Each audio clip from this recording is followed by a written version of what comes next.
کیا اب جانتے ہیں کہ دنیا ایک وقت میں تیسری عالمی جنگ کے دہانے پر کھڑی تھی؟ نہ گولیاں چلی نہ بم گرے، لیکن خوف ہر طرف چھایا ہوا تھا۔ یہ تھی کولڈ وار، ایک ایسی جنگ جو بغیر لڑے لڑی گئی۔ دوسری جنگ عظیم کے بعد دنیا دو طاقتوں میں تقسیم ہو گئی، ایک طرف امریکہ اور دوسری طرف سوویت یونین۔ دونوں سپر پاورز نے نیوکلیئر ہتھیار بنائے، خفیہ ایجنسیاں کھڑی کیں اور ایک دوسرے کو نیچا دکھانے کے لیے ہر حد پار کی۔ یہ جنگ میدانوں میں نہیں، دماغوں، خلا، میڈیا اور جاسوسی میں لڑی گئی۔ دنیا ہر وقت ایٹمی تباہی کے خطرے میں رہی، کبھی کیوبا میزائل بحران، کبھی برلن کی دیوار کا تناؤ۔ لیکن آخرکار سوویت یونین بکھر گیا اور امریکہ اکیلا سپر پاور بچا۔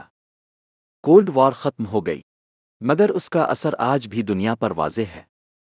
یہ جنگ شاید ٹھنڈی تھی، لیکن اس کے نتائج آج بھی جل رہے ہیں۔